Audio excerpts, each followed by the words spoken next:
Hey, brother, welcome back to day two. Proud of you. Day one's a big one, tough one, but hope you got your big boy pants today because we're talking about shame. So I want you to go ahead and read 2 Timothy 1, verses 8 through 14, and then just pause this video when you read it and come back to it when you're ready. All right, brother, check this out. Most men don't walk away from faith because they stop believing. I don't find that to be true. What I find to be true is most men walk away because they don't want the cost anymore. Look at what he said in verse 8.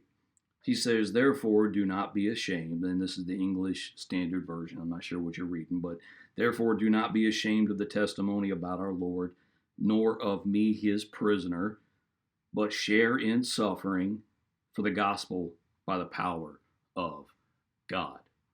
So Paul isn't writing from comfort. He's writing from prison. And he's not telling Timothy to stay safe or to stay comfortable. No, he's telling him to be unashamed, to stand unashamed. You know, shame doesn't always look like denial, or it doesn't always come in the form of rejection that we carry around. But oftentimes, shame comes in silence.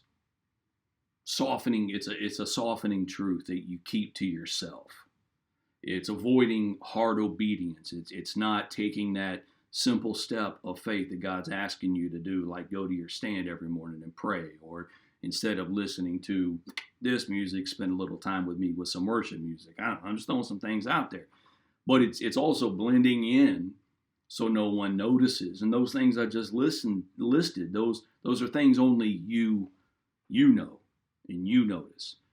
Paul reminds Timothy that suffering for the gospel isn't a failure. It's a part of your calling.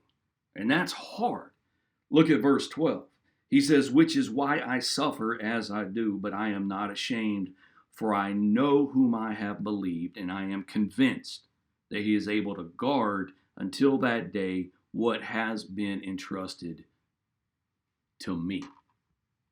So what is that saying? Courage doesn't come from confidence in yourself. No, it comes from putting confidence in who God is. The only confidence Cletus has is that I'm the king of failure. The confidence I have in God is that he can restore my failure. Or maybe shame has crept into your life quietly, like it's done so in my life quietly, through fears and opinions of others and what other people may think. Or maybe a fear of loss, past relationships, or hurts from the past, or loss of ministries. Maybe it's a fear of, you know what, you're walking out on this thing that God's called you to do, and you're going to be standing alone. But Paul's answer is so simple here, man. It's so simple here, and he literally says, guard the deposit.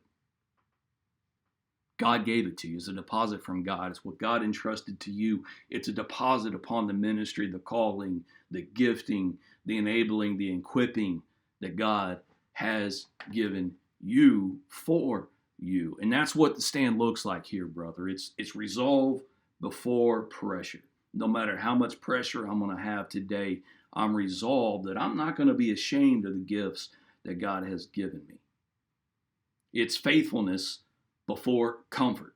No matter how uncomfortable it makes me, I'm still not going to be ashamed about the gifts that God has given me, the things I'm working on, that God is calling me to.